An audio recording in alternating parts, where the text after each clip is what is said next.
Hi everybody, we're reading Half Moon Investigations by Eoin Colfer, and we're on Chapter 9, Proof or Results.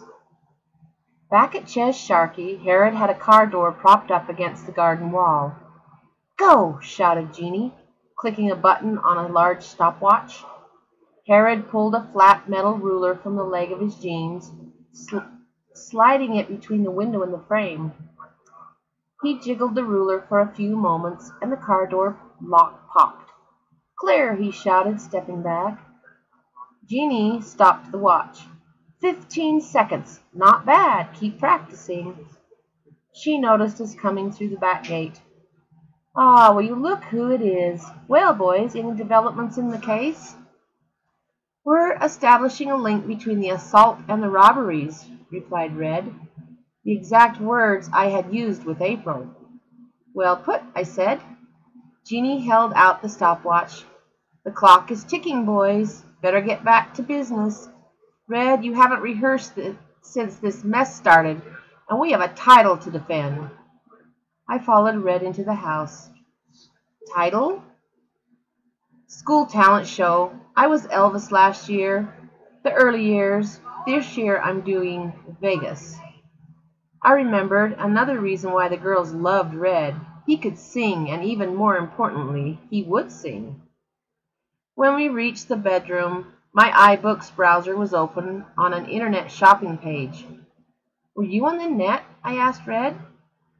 Before he could answer, Jeannie pushed into the room past us. "I was just buying some clothes from Paris," she explained, quitting the site. "Don't you need a credit card for that?" "I have one," she said, tossing me the plastic rectangle. "Maxed out, I'm afraid." This didn't bother me much until I noticed the name on the card. "That's my dad's," I blurted. "You stole it from my room." "Hey, we're family now, Watson. What's yours is mine." "But this card is for emergencies only." Jeannie hopped up from the chair and grabbed my waving hands. She waltzed us both around the room. "It is an emergency, Watson.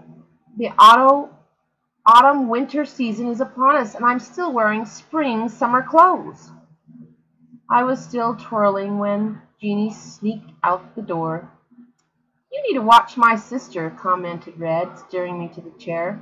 "She'd steal the ham out of your sandwich." I ran a quick virus sweep on the iBook and found that Jeannie had managed to infect the hard drive with a minor virus.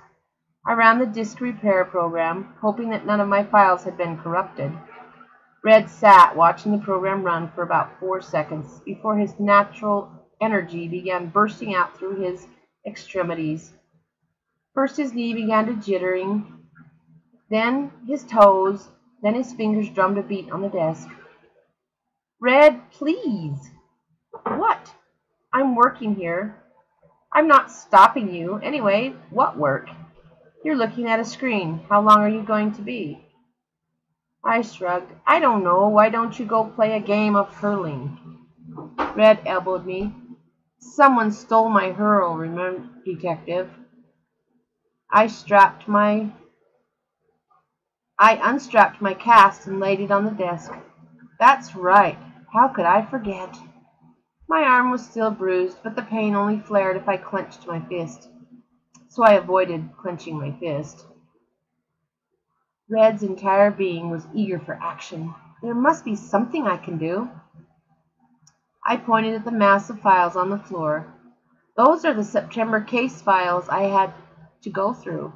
If you could weed out a few red herrings, that would save us a lot of time."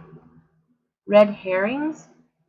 "Our criminal is in there somewhere, but so is every other criminal in Locke. We're looking for unusual crimes with no obvious motive, possibly teenager or young victims." Red thought for a second. "Okay," he said, scooping the files into his arms. "Give me a few minutes." A few minutes? It had taken me hours to get through the first half of the pile. "Good luck." But investigative work is slow work. It could take a while. "We'll see, Half Moon," said Red, pulling the door closed behind him with his foot. Red seemed to take the energy out of the room when he left. I suddenly felt incredibly tired. I felt as though I'd been beaten inside and out, which of course I had. I put my head in my hands and tried to fend off thoughts of home. At the very least, my family would be feeling as bad as I was. Was this what being a detective entailed? Where were the lighting flashes of intuition that I had expected? The computer beeped and I sat up. All clear on the hard drive. I selected Office Works and began to work up files of each victim. Maybe once they were in print, then I could find some connection between them, assuming that Red wasn't the connection.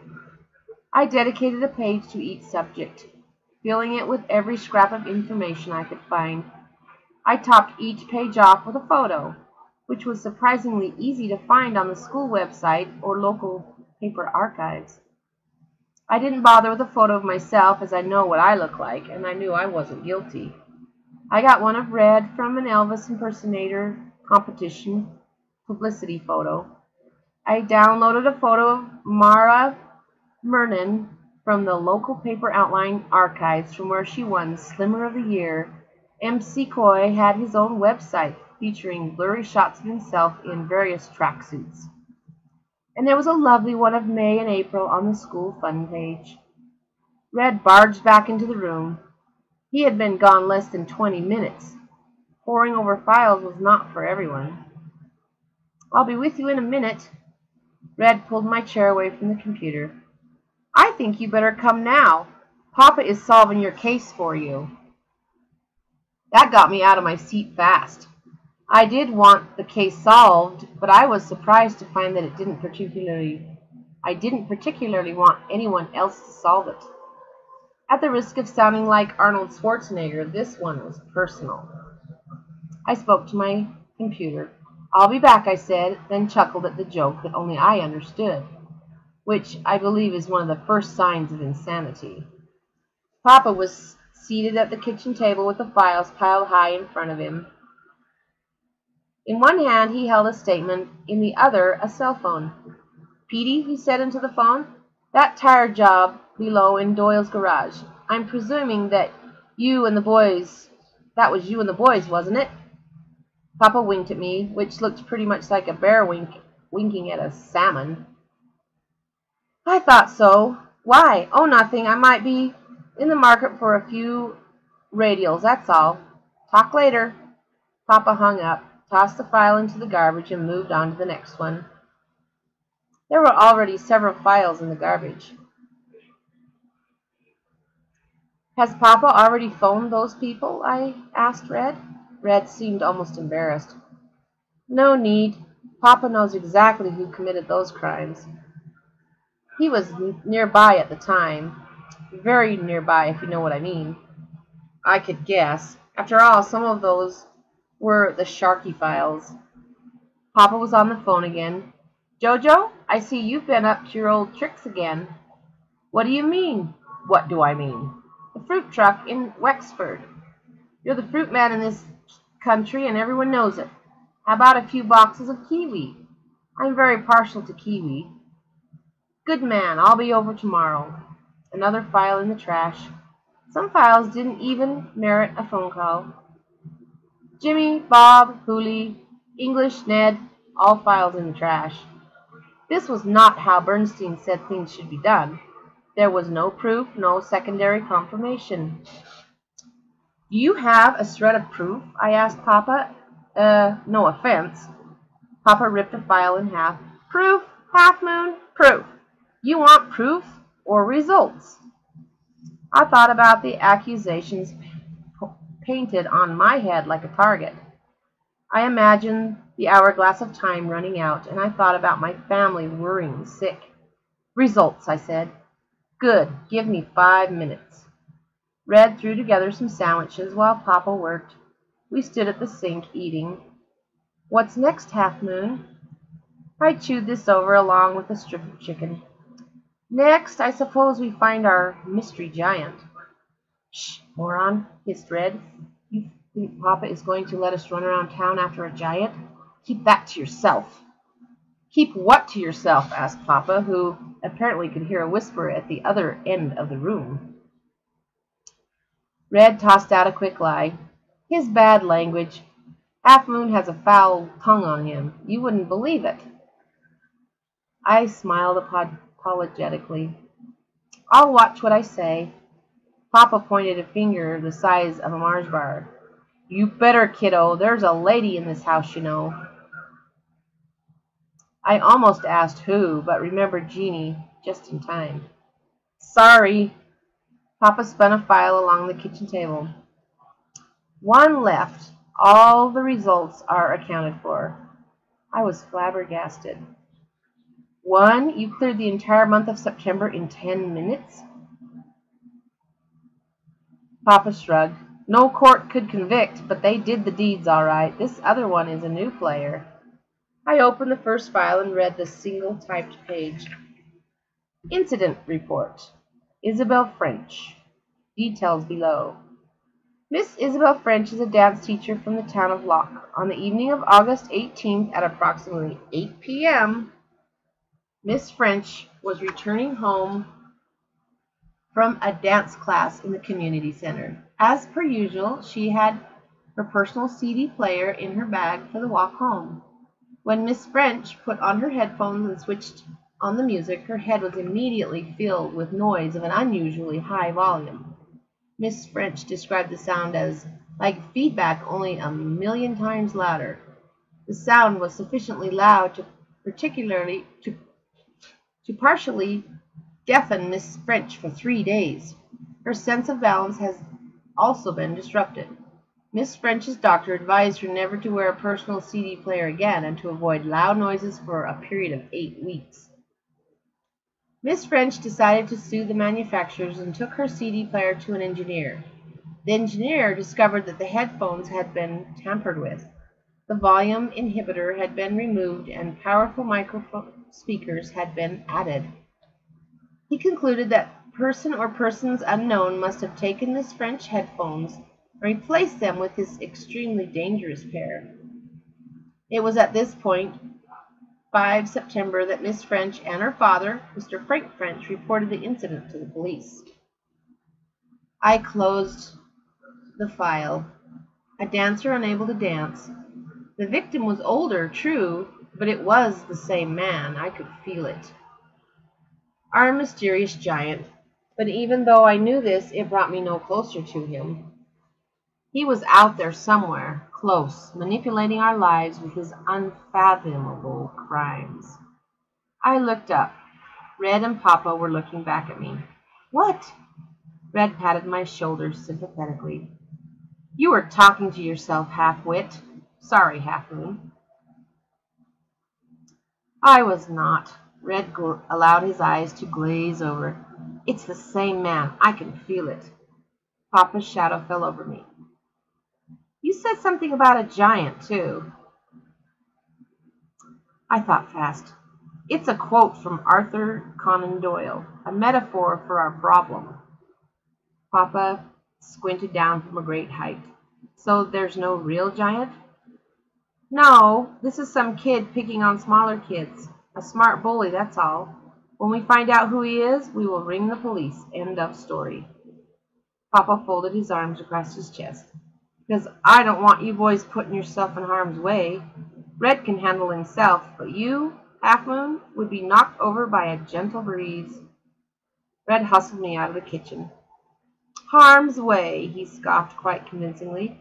Don't worry about us, Papa. We're not tackling anyone. As soon as Half-Moon charts this new file, then he finds the connection and we're on the blower to the police. Then he's out of your hair and everyone's back to normal. Back to normal, sighed Papa wistfully. I like the sound of that. Back down to the bedroom. Red propelled me inside. Okay, you've got everything you asked for. The files are sorted. You visited a couple of crime scenes, and you have your computer. So how long will you need? Half an hour? I got the feeling I was beginning to outstay my welcome. Red, it's not that easy. We're not connecting the dots here.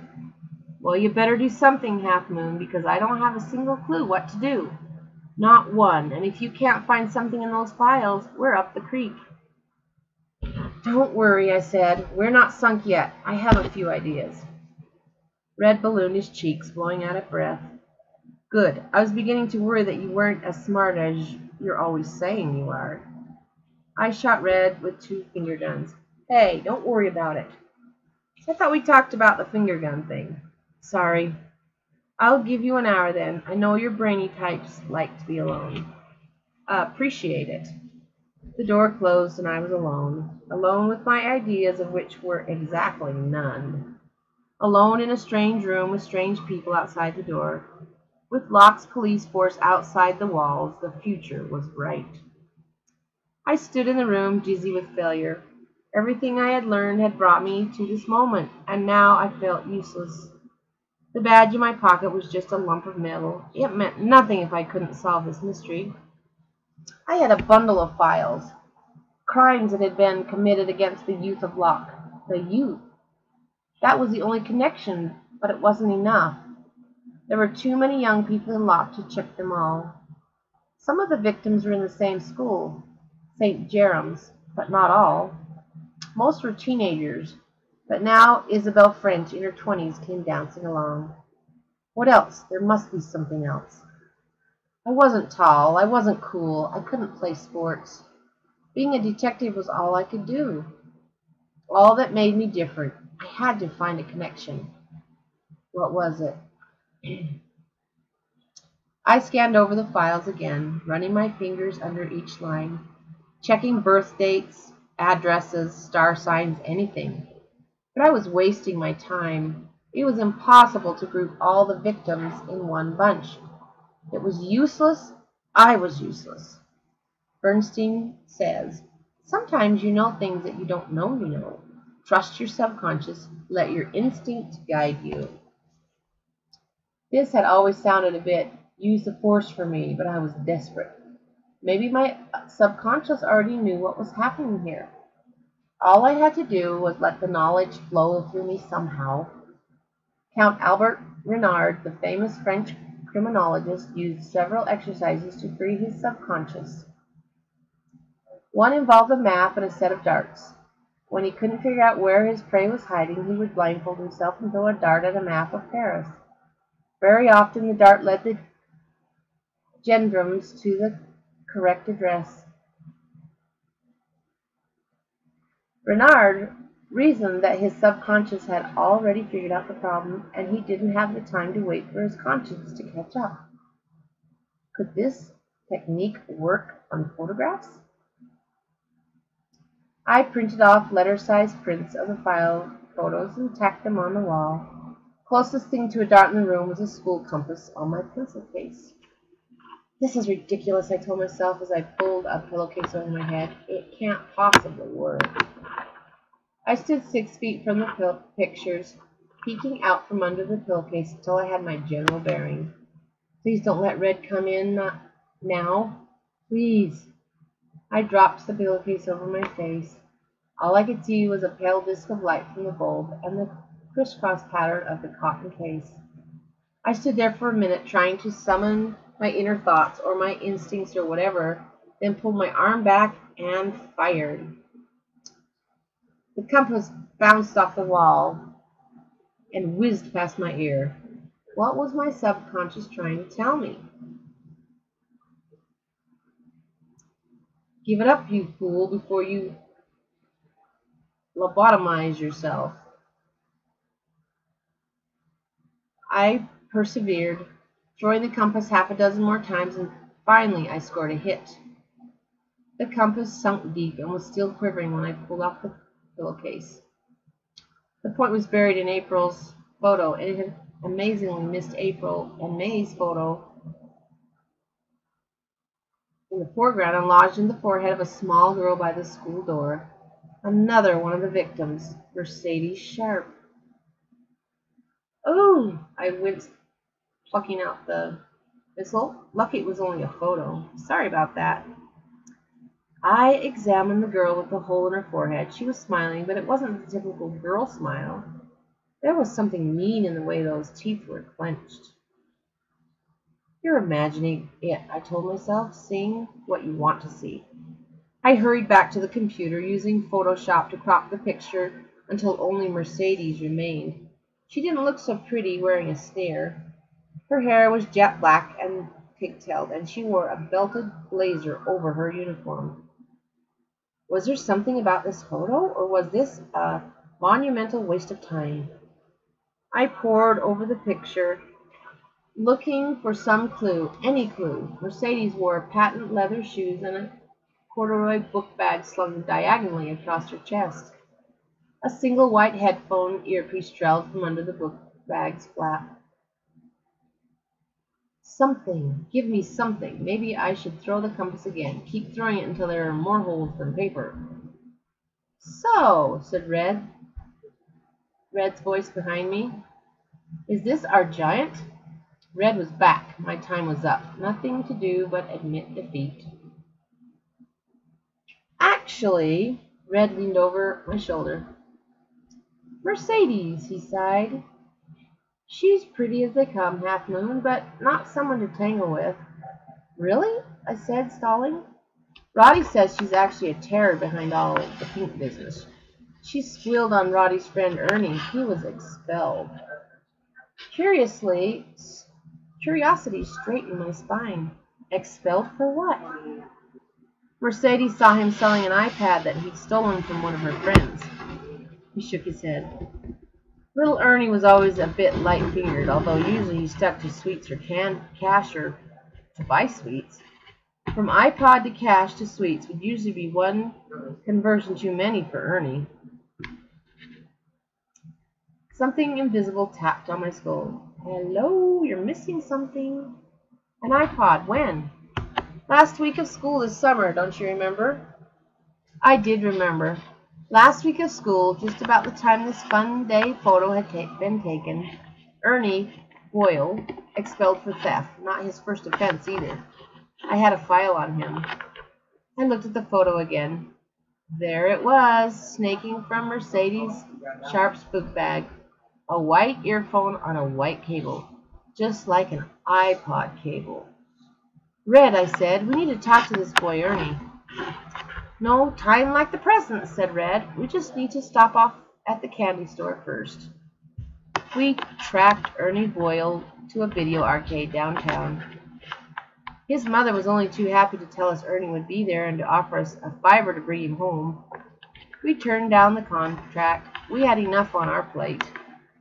Ernie was the only kid in the arcade that afternoon because everyone else was in school. Everyone except the suspended kid and the fugitive from the Justice Kid. Ernie stood on a stool by the pool table, hustling strangers for candy money. He was just finishing off his latest victim when we arrived. Black in the center pocket, he said, then added insult to injury by not even looking at the shot as he played it. The black ball thunked down without so much as a rattle. The loser threw an euro coin on the table, then walked out in disgust. There's one born every day, snickered Ernie, collecting his winnings. With his vest and cap, Ernie looked like he just escaped from a Dickens novel. Red stepped into the glow of the table's striped light. Still hustling the hustlers, Ernie? Ernie pocketed his winnings. Well, if it isn't Red Sharkey, how's the assault with a deadly weapon business these days? Red picked up a cue. Pretty good. I'm thinking of getting into it full time. Ernie backed down immediately. After all, he had a long way to go before he reached 5 feet, and even a 6-footer would think twice before baiting a cue-wielding Red Sharkey. Just kidding, Red. Pulling your leg. Got any bullseyes? Ernie was addicted to bullseyes. They said his own mother wouldn't recognize him without a bulge in his cheek. This accounted for his smile being yellow and black around the edges. I might have. What are they worth to you? Ernie twirled his own sawn-off cue like a baton. Play you for 'em? No, said Red. We want information. So all I have to do is tell you things and you'll give me candy? Said Ernie suspiciously. Exactly. All we want is a sentence or two. Swear? Swear. Brick Miss Mus Kelt. This was an Irish marble oath. If a kid took his oath and went against it, then he was branded untrustworthy for life. Brick Miss Mus Kelt, intoned Red solemnly, performing the complicated hand routine that went with the oath. Ernie grinned, and he really shouldn't have. Excellent! They don't sell bullseyes here, and I'm running low. We squeaked into a leatherette booth. Now what can I do for you two sharkies? I looked around for the other sharky, then realized it was me. Red nodded my way. This is Watson, my cousin. He'll take it from here. I cleared my throat. I wonder, Ernie, if you could give us your own personal account of the day of your expulsion. Ernie glared at Red. He don't sound like a sharky. He sounds like law enforcement. My cover was falling apart. I had to become a sharky and fast. I smashed my fist on the table. Call me law enforcement one more time and you'll be picking those bullseyes out of your ears. Ernie relaxed. Sorry, no offense. What do you want to know? The iPod. Did you steal it? Of course not. Not my style. They never found it either. Little Miss Perfect pointed the finger and they all believed it. It's a tragedy of justice. Travesty. That too. Red took out the bag of candy we had stopped off for. He rolled a single bullseye across the table. Yeah, but Ernie, you're always crying it wasn't me. How can we believe you? Ernie tucked the sweet into his cheek. I don't care what you believe, Red. It's the truth. I wouldn't know what to do with that pod thing. I just take candy or cola. Stuff like that. Stereos are more my brother's area. It had it in for me, so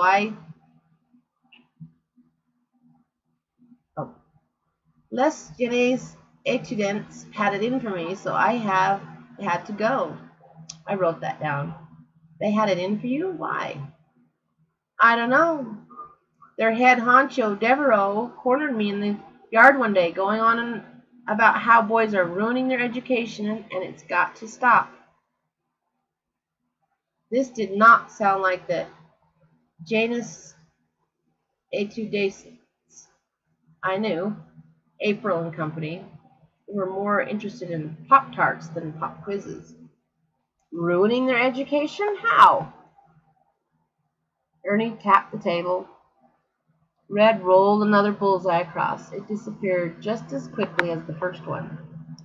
Me and the boys would be having some fun, you know, hiding the teacher's books, setting the paper basket on fire. Harmless fun. And April says we're interfering with their lessons. Can you believe that? I tried to appear sympathetic. The nerve. The good investigator gains the interviewee's trust however he can. Yeah, one day after I superglued the teacher's desk closed, April Devereaux gives me this piece of paper. There's nothing on it. And she says that's in my future if I don't stop disrupting the class. She says it's a warning.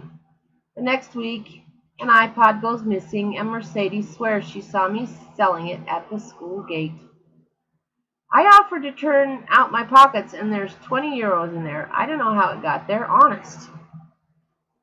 I closed my notebook. It was a solid lead, if it was true.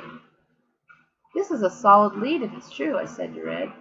Red passed the rest of the candy to Ernie, who crammed at least 6 of them in his mouth. Ernie, you know me. You know my family. Mm-hmm, said Ernie. I believe that what you say. I'm going to act on this information. If it turns out to be a pack of lies, Roddy is coming over here for a chat. Ernie stopped chewing. The bullseyes collected in his mouth like ball bearings in a vase. Ish that truth? It's the truth. Brick must sell Celt. Red was satisfied. A sportsman like Ernie would never break the marble code. Chapter 10, The Young Students. It was beginning to look as though my employer had more to do with events than she let on. I decided to pay her house a visit, except this time she wouldn't know I was there. But first, Red and I headed back to Ches Sharkey to pick up a few tools of the trade.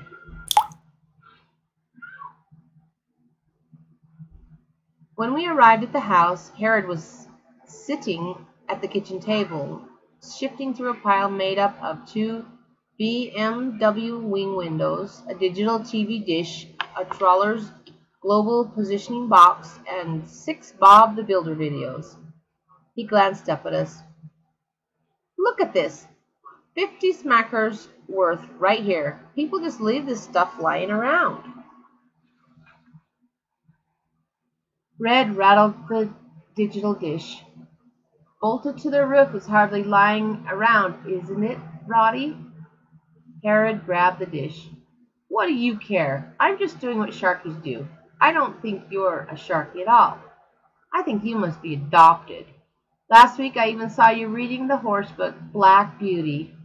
"You did not," protested Red. "Well, so what if you did? Reading is better than robbing." Red pointed to the stash.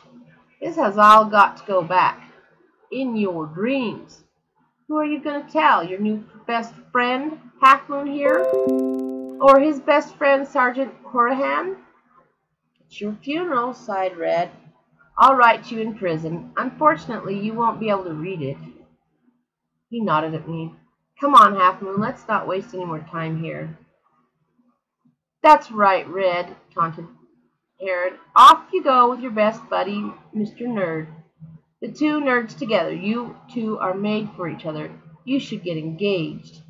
We put up with this abuse for as long as it took to devour a bowl of homemade soup, and picked up Red's surveillance equipment bag. It didn't seem to bother anyone that 2 young boys were heading off with a sack full of spying gear. I know my dad would have wanted an explanation for every item in the bag, but then the Sharkies were not a normal family. Whatever normal was, I wasn't exactly normal myself. My own dad had told me so. We came and went by the back door, as there was still a policeman posted out front. Red was in foul humor all of a sudden. He cycled like a robot, his legs pumping the pedals tirelessly. His shoulders were hunched to his ears as he hauled on the handlebars for more leverage.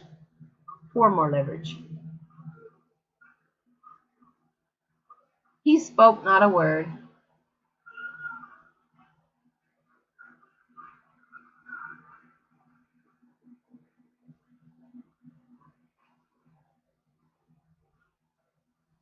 I was getting used to being the passenger, rolling into the corners with the bike.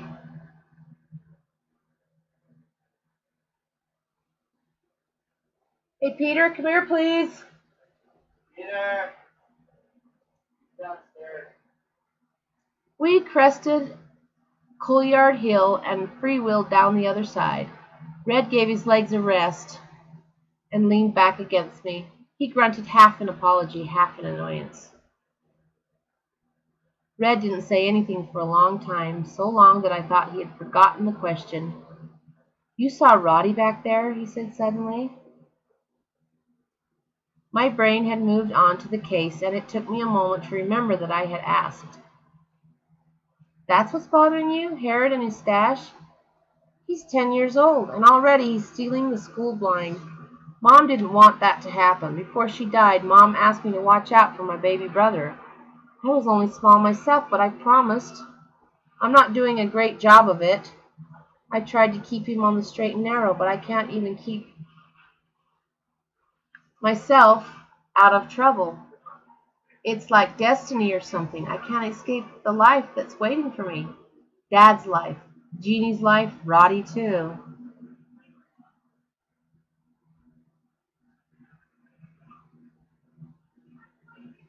I didn't know what to say.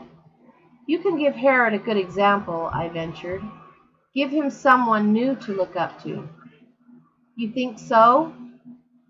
"Why not? Maybe he can be a detective when he grows up." Red chuckled. Detective Herod Sharkey. Now that would be something. Criminals beware. You're not his dad, Red. You can't be.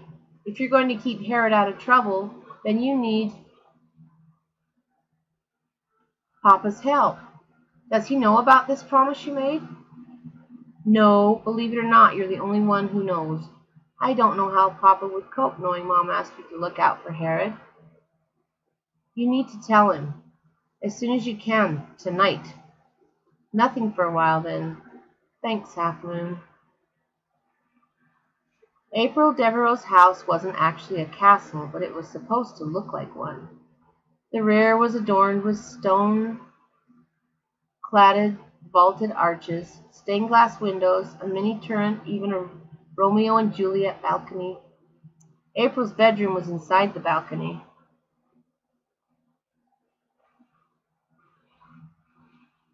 Two marble unicorns guarded her window. April was standing between them, waving down at the group of girls being dropped off. Land Rovers and BMWs scored long arches in the gravel and swept back down between slate-gray pillars. Looks like Les Jeunes Estudiants are having a sleepover, said Red, peering through the railing. We stashed the bike behind a hedgerow, then scaled a massive oak tree inside the walls. Red climbed like a monkey, seeming almost weightless. I too climbed like a monkey, a very old one with one leg and 6 fingers. I'm not very nimble at the best of times, and my sore arm and swollen head slowed me even more than my natural inabilities. When I eventually scaled the trunk, we set ourselves up on a fort. Even from the distance, we could hear squeals and chattering from the hallway. The girls huddled and bounced, delighted to be together on a school night. They waved goodbye to their parents, then filed upstairs to the unicorn room. Red pulled a pair of binoculars from his backpack and followed the dozen or so girls. Lot of pink, he commented. Somewhere pink sheep are freezing to death. That was a pretty good private eye type comment. Red was coming along.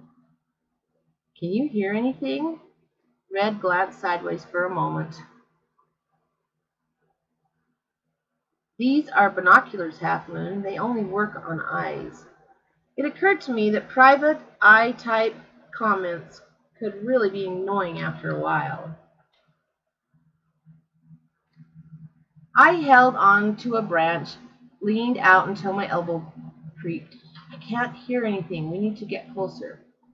Red rummaged in his backpack. I have some audio surveillance equipment. He tossed me a Soldier Sam toy walkie-talkie.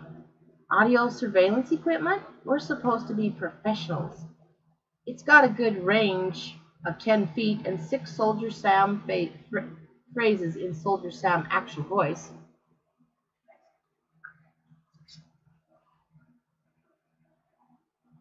Red snatched the radio, stuffing it into his sack. I think you're forgetting who the cool one is here, and who is the escaped criminal nerd on the verge of getting a thump. I had a flashback to the sports pitch, when Red had jammed his hurl under my chin. That seemed a lifetime ago, and this was a different Red, but you never know. Point taken, but we still need to get closer. Red hopped down from his perch, landing on his toes and the fingertips of one hand. I hopped down too, landing on my face and one cheek of my bottom, which is not easy. Come on, hissed Red. Oh, I replied. We crept across the Devereaux garden. It was dark now, but the pink glow from the unicorn bedroom cast a faked sunset across the pale gravel. I feel like we're breaking into Disney, muttered Red. I didn't comment. I was too nervous. This casual spying might be tame stuff for a Sharky, but it was still pretty new to me. April's parents had thoughtfully planted a stout creeper beside the balcony so Red didn't even have to use the grapple hook in his bag to get us onto the balcony. He was a bit disappointed about that. "I shouldn't have packed this," he whispered as we sneaked onto the balcony. "You know how heavy it is? You can carry it back." I barely noticed what he was saying. I had wriggled to the glass door. The strange ritual being enacted inside made me forget my nerves completely. "Get over here, Red," I whispered. "You've got to see this." The unicorn room was just like something out of a macho man's worst nightmare. Pink everywhere. Doors, lampshades, drapes, Duval covers. All pink, every shade from pastel to neon. I could feel my eyeballs sizzle just looking at the walls. Red joined me at the glass door. "Wow," as I said, "lot of pink." Les jeunes estudiants were gathered around a puffy-fringed footstool, pink. April Devereaux stood on the footstool, arms outstretched like a preacher's. The dozen or so other girls listened raptly to every word she said. And listening raptly is very unusual for 10-year-olds, especially in a large room. "We need to hear what she's saying," I whispered. "No problem," said Red, activating one of the Soldier Sam walkie-talkies. He tugged at the bottom corner of the French door and it opened to a crack.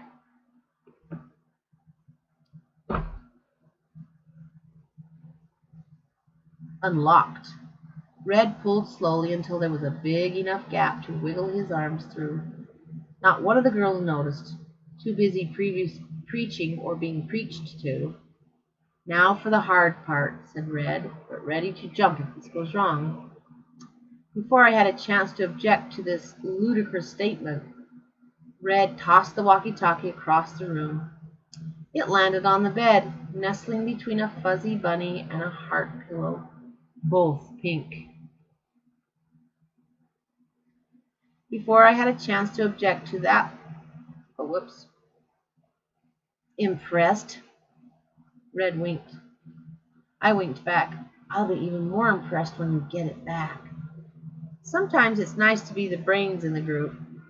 "How's the behind, Half Moon?" asked Red. Not as lost for words as I'd hoped. "I bet you'll have a nice bruise in the morning."